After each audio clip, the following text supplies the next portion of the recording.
asking to be an after-dinner speaker, and I'm sure he's going to do a very good job. You know why people speak after dinner? Because the audience is going to be way more receptive, because the blood in their brain is going down to digest their food, and that's why they're more receptive. That's why there's after-dinner speakers. That's true. Not in this case, of course, Soren, because Soren is going to be practicing for 6 to 7 minutes an after-dinner speech, and it's, I believe, something to think about. So with that, no further discussion, Soren Henrik speaking about our wedding anniversary. okay. You remembered.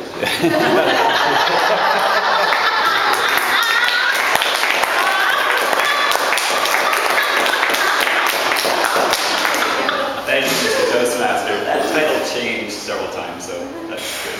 It wasn't anniversary date doesn't change. It wasn't that, definitely. Fellow Toastmasters, I've got something for you. Mark Rock, glad you're here.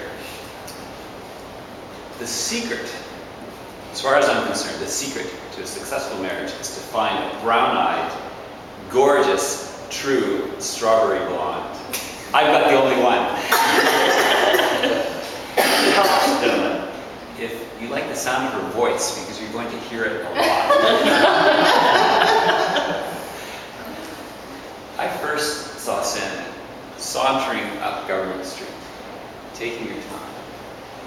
This was a woman who had her own mind, somebody who displayed honest, intriguing independence. A few weeks later, we were introduced by a mutual friend. And what she could see in me, I don't know, because I didn't have any money to impress her. But I thought, a guy just has to have his own things to do, be on his own course. He can't just be interested in girls. So I was interested in skiing and riding my bike and hiking and surfing and camping. And as it turns out, she liked those things too. We were both ready to travel. Sandi was already planning a trip of her own to Europe. And on a whim, I said, how would you like to meet in Paris, under the Eiffel Tower? Wow. We set a date 6 months in advance, March 28th at dawn. She went on her trip. I followed months later on a bicycle trip of my own. March 28th in Paris, dawn, cloudy. So as the actual visual confirmation of the sunrise was now indeterminate, I could take my time and have a big breakfast and catch the metro to the Eiffel Tower later. Sandi arrived in the cold gloom of the morning. She had walked there. And underneath the Eiffel Tower was a huge plywood construction hoarding. Where are we going to meet? She walked around the hoarding and she saw on a park bench somebody sleeping at her newspaper.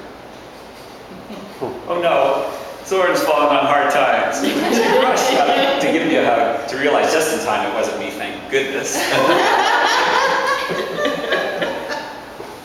I arrived at my breakfast at leisure, pink rose in hand. Would she be here? Where was she? And there she was. She was so glad to see me. She threw her arms around me. She didn't say anything to me about being late. Eventually, she would cure me of that problem. We had the most romantic week in Paris, and an even more romantic, tearful goodbye at the Gare du Nord. The green train pulling her away, our tears streaming. A French lady on the train gave her a Kleenex. I had to use my sleeve.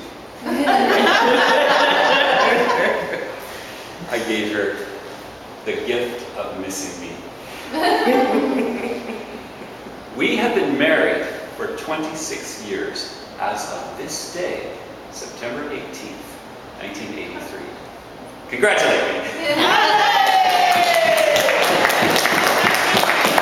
Congratulate her. Our marriage has moved through all the stages of the grinding of the great alchemist's crucible.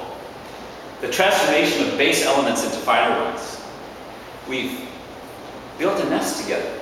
We've raised 3 children together. We've put down debts together and incurred debts together. And we've learned to share things in common. In restaurants, I've learned to get used to her taking things off my plate and drinking my drink because she says, it tastes better. And then there's the stage of the internal power struggles. She uses to get me to do things. She uses feminine wiles. Honey, you're so big and strong. Can you get this lid off this pickle jar for me? That makes me feel like a hero. When she does that, I say, Mr. Allnut, how would you make a torpedo? That's from the African Queen, Humphrey Bogart and Catherine Hepburn. And Humphrey Bogart is an unshaven, layabout engineer with a beat-up river barge. And she is an English missionary, full of pretensions, trying to enlist him to help her to blow up a Nazi ship. And in the end, there are 2 opposites who get married. It's delightful. You've got to watch it. And then there's the equivalent male wiles, which is getting her not to ask you to do things. And that involves pretending to be careless and stupid, as opposed to actually being careless and stupid, because the distinction is very narrow there. Such as mixing the darks and lights together in laundry. Benjamin Disraeli, the British Prime Minister from the 19th century, said, marriage is the greatest earthly happiness when founded on mutual sympathy. So there's the time when you can sweetly watch the other person fall asleep. And just as you realize they've just fallen asleep, you say, blah! It's amazing what I've gotten away with. She's so forgiving. But I have to be careful because somewhere there's a big black book of bad deeds I've done. And she'll remind me, I'll be reminded of some transgression, some fault from years gone by. But actually, Sandi has a great sense of humor. She's got this Irish wit. She can run circles around me when she thinks I'm being too serious, which is often. And when she's serious, I can be funny. And so we balance each other out. Last year, we celebrated our silver anniversary. Imagine our 50th will be gold, or golden. Tonight, we're going to go out for dinner at our favorite restaurant. Sandi can have whatever she wants from my plate, drink from my drink. Here's to Sandi, the bravest woman I know, for sharing life's adventure with me, for raising 3 children together, and for putting up with me for 26 years. Mr. Dosan.